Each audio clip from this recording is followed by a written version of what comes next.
3:48. The DC-10 is now 12 minutes from Sioux City Airport, and they're running out of altitude. Denny Fitch will attempt to steer the plane and control its descent, all by adjusting the throttles. What's more, the plane can only make right-hand turns. The plan is to make a series of looping turns and hope that as they come out of their final circuit, they're facing the runway. The odds are stacked against them. At 3:50 p.m., Senior Flight Attendant Jan Brown-Law begins her final safety briefing. You need to put your seatbelt on and cross. Official guidelines are non-specific, but United Airlines procedure at the time is for adults to hold these lap children on the floor during an emergency landing. Jan is anxious about the procedure, but has no option but to follow protocol. It makes my skin crawl to this day to think that I found myself telling passengers, parents of lap children, to put their child on the floor and hold them down. There is simply no alternative. No special restraints are available. As the flight crew near Sioux City, they are only too aware of what's at stake. You've got 296 lives in your two hands. You literally do. And I've never felt so overwhelmingly, responsible for anything in my life. With no brakes, the DC-10 will need a long runway. Air traffic control assigns them runway 31 at 2,700 meters. It's the longest at Sioux City. 3:52 p.m. Denny Fitch puts the plane into its final looping turn. He knows the crippled jet would never be able to regain altitude for a second attempt. This was it. We had to land on that runway. One time, that's all we had. As they emerge from their final loop, the pilots see a wonderful sight. Sioux City Airport, dead ahead. There's just one problem. It's the wrong runway. Here we are, there's a runway right in front of us. We're out of time, we're out of altitude. That's where we're going to go. Runway 22 is much shorter than runway 31, and it's full of fire trucks and ambulances. It wasn't until probably a couple of minutes at the most that we had a change in that the runway was actually shifted then from 1331 to runway 22. 3:59. Fire trucks race out of the path of the plunging DC-10. And so we were basically just kind of scrambling, getting out of the way, if you will, and trying to get to an ideal position for that particular runway. Captain Haynes orders the passengers into the brace position.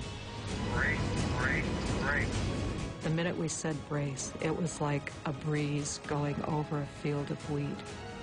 Everybody in the cabin disappeared from sight to go into their brace position. As the pilots desperately try to line up the airplane with the runway, they realize they're still coming in at 400 kilometers per hour, around 150 kilometers per hour faster than normal. But with no control of the flaps, they cannot slow the descent.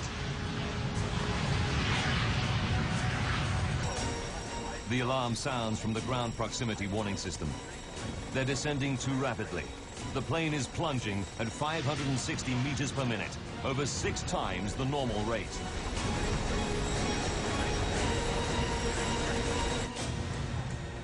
Down on the ground, a local news crew races into position to cover the crash landing.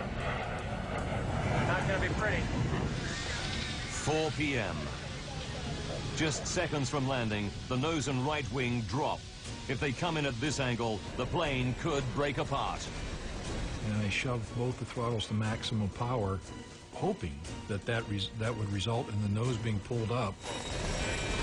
Denny Fitch desperately struggles to bring the nose back up, but it's too late. The engines don't respond in time. 4 p.m. and 16 seconds, the plane smashes into the runway. The right landing gear and wing shear off, spilling fuel and sparking a fire. The The jet careers along the runway on its wing stump for about 600 meters, then breaks apart.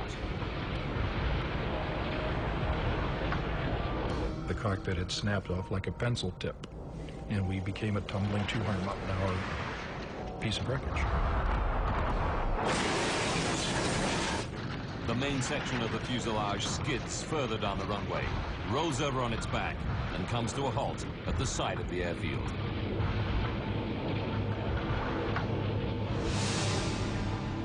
The plane is split into three main pieces: cockpit, tail section, and middle passenger section. Dozens of surviving passengers flee the burning cabin. Fire trucks and ambulances race to help them. Emergency workers arrive to an horrific scene of dead and injured passengers.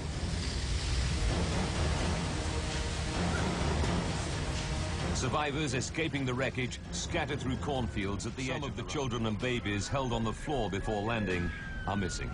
The violence of the crash tore them from their parents' grasp. One grief-stricken mother confronts flight attendant Jan Brown-Law. And she just looked up at me and she said, "You told me to put him on the floor, that it would be all right." And I thought, I'm going to live with those words for the rest of my life. The child, 23-month-old Evan Sioux, tragically died in the burning jet. As the central cabin section burns, it starts to fill with toxic fumes. Smoke like this can kill in minutes. Captain Haynes and the flight crew are trapped in the cockpit. The plane's nose has buried itself into the soft earth beside the runway. It's the last place the rescuers reach. They have to use a forklift and cutting equipment to get through the twisted wreckage. It takes 30 minutes to reach the pilots. At 5 p.m., rescuers pull out all 4 pilots, seriously injured, but alive. As I remember the pat on my chest, and his words to me were, "You're okay, buddy, I'm here, I got you, you're gonna be okay." And I felt this tremendous relief. The flaming wreck of UA-232 burns for over 2 hours. 9 helicopters and 34 ambulances evacuate survivors. 11 children are among the dead. Remarkably, 184 people survived the Sioux City crash. But for the pilots of Flight 232, any number of deaths is a tragedy. Training pilot Denny Fitch learns how many died when his wife visits him in hospital.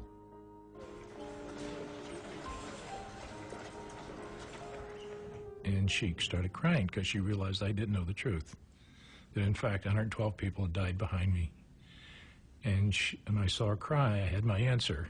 And I cried every waking moment for the next 3 days. I just couldn't stop crying.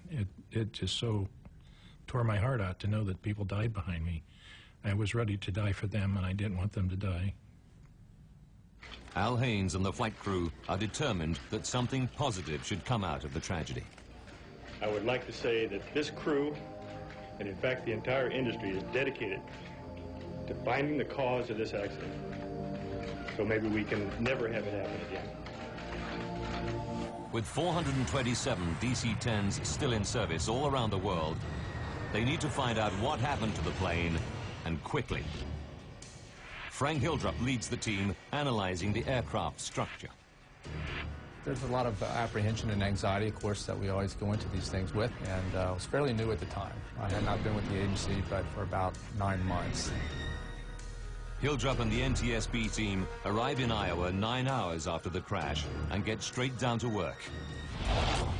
Now, by rewinding the events of that fateful day and by going deep into the investigation, we can reveal what really happened to the United Airlines DC-10.